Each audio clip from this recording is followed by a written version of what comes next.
होकर के अपने हाथों के दर्शन करो कि कराग्रे वसते लक्ष्मी, करमार्थे सरस्वती, करमूले तो गोविंद, प्रभाते कर दर्शनम।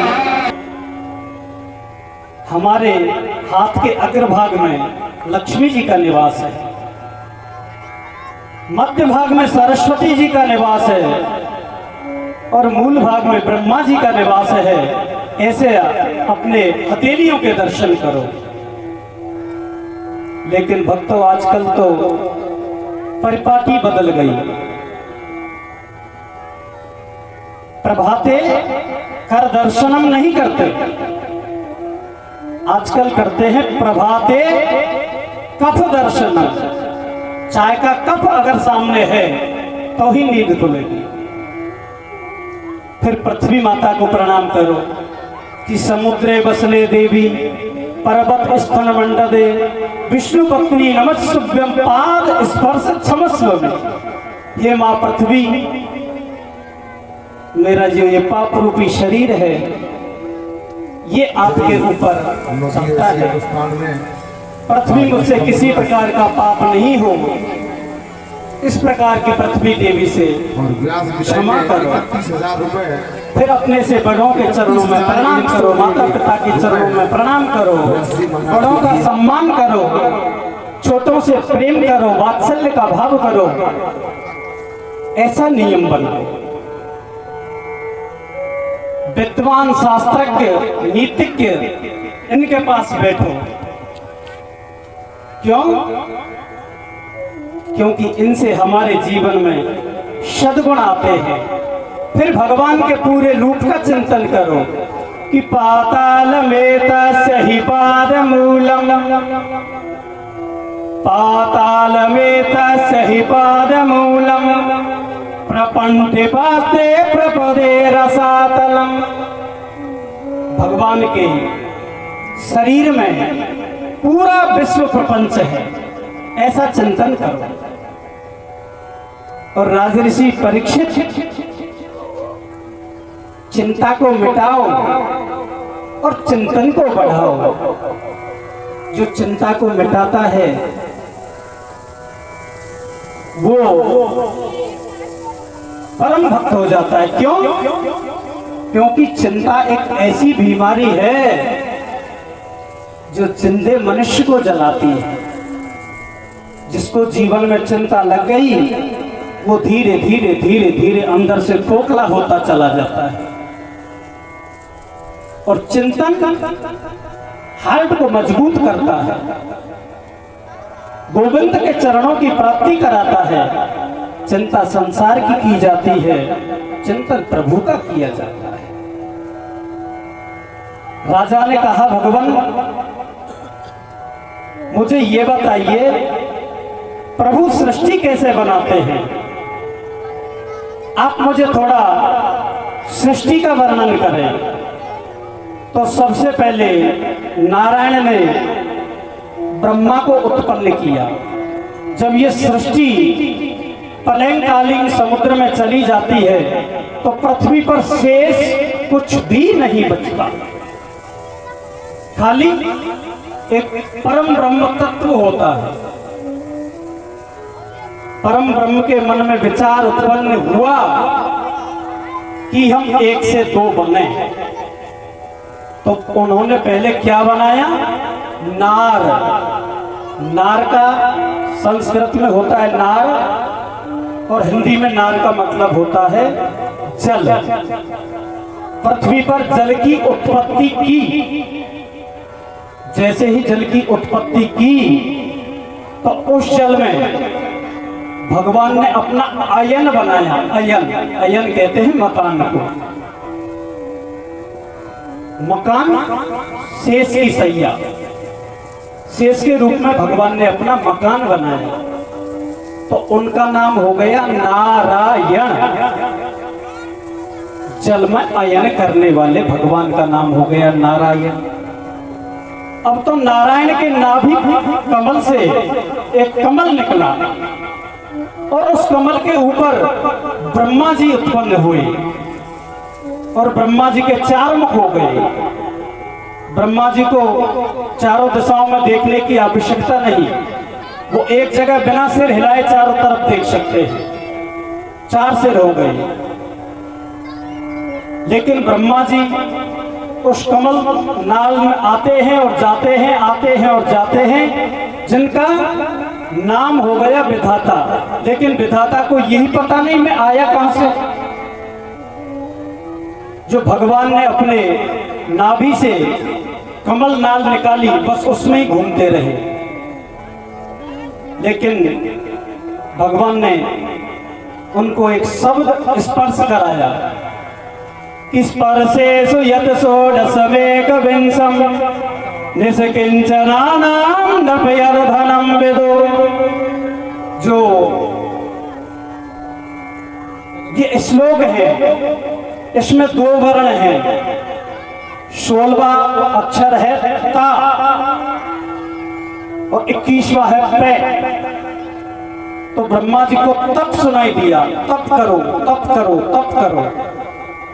तो ब्रह्मा जी ने तप करना प्रारंभ कर दिया। जैसे ब्रह्मा जी ने तप किया तो धीरे धीरे धीरे धीरे ब्रह्मा जी को नारायण ने दर्शन दिया और ब्रह्मा जी का नाम रख दिया विधाता। आज से तुम्हारा नाम विधाता है, क्योंकि तुम्हें सृष्टि की उत्पत्ति करनी है। यहां तक तो मैंने किया, अब आपको करनी है। और ब्रह्मा जी को जो 4 श्लोकों वाली भागवत है, उसको नारायण भगवान ने प्रदान कर दिया। उन 4 श्लोकों को हम आपको श्रवण कराते हैं कि अहमेवासमेवाग्रे नान्यत यद यद सत्परम पश्चादहं यतस्तश्च यो वसिष्येत सोऽस्महम् ऋतेयर्थं यत् प्रतीयेत न प्रतीयेत चात्मनि त्वदेदादात्मनो माया यथा भासो यथा तमः यथा महान्ति भूतानि भूतेषु चावचेष्वनु प्रविष्टान्य प्रविष्टानि तथा तेषु न तेस्महम् एतावदेव जिज्ञास्यं तथा जिज्ञासुनात्मना अन्यगतिरेकाभ्यां यच्चात् सर्वत्र सर्वदा। ये चतुश्लोकी भागवत सबसे पहले नारायण ने ब्रह्मा को सुनाई। मतलब क्या हुआ? परमात्मा नारायण कहते हैं ब्रह्मा से कि ब्रह्मा जी, सारी सृष्टि में केवल मैं हूं और मैं ही था। सृष्टि के बनाने के बाद भी मैं ही रहता हूं, और सृष्टि जब लय हो जाती है तो भी मैं ही बचता हूं। वही तो मैं हूं कहने का भाव। मान लीजिए आपने मुझे सोना दिया, एक सोने की ईंट दे दी और आपने कहा पंडित जी लीजिए ये सोना है। मैंने क्या किया? जो आपने मुझे सोने की ईंट दी उसके टुकड़े करना प्रारंभ कर दिया। तो मैंने उसमें से चूड़ी बनवा ली, नथनी बनवा ली, टीका बनवा लिया, करधनी बनवा लिया, ऐसे श्रृंगार बनवा लिया। आपने क्या दिया मुझे? सोना। मैंने क्या बनवा लिया? आभूषण। आभूषण बन गए, लेकिन है क्या? सोना ही। एक दिन मेरे मन में इच्छा हुई, आभूषणों को मैंने इकट्ठा किया और एक जगह रख करके उनको कूटना प्रारंभ कर दिया। तो क्या बचा? सोना। आपने दिया था तब भी सोना था। सोने के जब मैंने टुकड़े करके कुछ श्रृंगार बनवाए तो वो आभूषण था, तब भी सोना था। और इकट्ठा करके उसको कूट दिया, ईंट बना दिया, तब भी सोना बचा। तो परमात्मा कहते हैं कि सृष्टि जब नहीं होती है तब भी मैं होता हूँ, और सृष्टि बनती है तब भी मैं रहता हूँ, और जब सृष्टि का प्रलय हो जाता है तो भी मैं बचता हूँ। हे विधाता, यही मेरा कर्म है।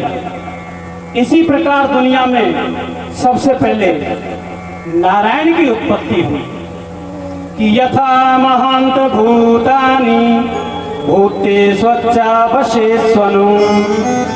कहते हैं पृथ्वी, जल, तेज, वायु और आकाश, ये 5 तत्वों से दुनिया बनती है। क्षिति जल पावक गगन समीरा पंच रचित अति अधमो शरीरा। इन 5 तत्वों से मिलकर शरीर बनता है। यही 5 तत्व से चेटी बनती है। इसी से पशु पक्षी जीव जंतु कुत्ता मानव मनुष्य सृष्टि पर जितने भी जीवधारी हैं इन्हीं 5 तत्वों से बनते हैं। ऐसे दुनिया में रहकर भी मैं दुनिया से अलग हूँ। भगवान ने कहा विधाता, अब मैंने तुमको उपदेश दिया, अब तुम रचना करो सृष्टि की। फिर सुखदेव जी कहने लगे, परीक्षित, आपको मैं एक बात बताऊं? बोल बताइए भगवान। बोल भगवान जल्दी किसको मिलते हैं पता है? परीक्षित बोले, गुरुजी भगवान उनको जल्दी मिलते होंगे जो दिन में ज्यादा स्नान करते हैं, बार बार नहाते हैं। बोल नहीं, ऐसी कोई बात नहीं। भगवान किसको मिलते हैं कि व्याधस्य चरणम ध्रुवस्य च वयो विद्या गजेन्द्रस्य का जातिर्विदुरस्य यादवपते रुद्रस्य किं पौरुषम् पूजाया किमुतत्र रूपमधिकम् कित्थत्सुधां नोधनम् भक्त्या तुष्यति केवलं परमया भक्ति प्रियो माधवा। यदि 5 बार नहाने वाले को भगवान मिलते तो बेचारे जो कोल भील हैं जाड़े के दिनों में 4-4 महीने तक नहाते ही नहीं हैं, उनको मेरे राम जी क्यों मिले? और जब राम जी मिले कोल भीलों को, तो कोल भीलों ने क्या कहा पता है कि सुनो प्रभु, अस हमारे प्रभु बड़े सेवकाई ले ही नवासन बसन चुराई। प्रभु हम तो कोल भील हैं, आपकी ये बहुत बड़ी सेवकाई है जो हमने आपसे ये सोटा लंगोटा नहीं खुसाया, नहीं हम तो लूट लेते हैं। तो 5 बार नहाने वाले को मिलते तो कोल भीलों को मेरे राम जी क्यों दर्शन देते? तो प्रभु उनको मिलते होंगे जिनकी बहुत बड़ी उम्र है।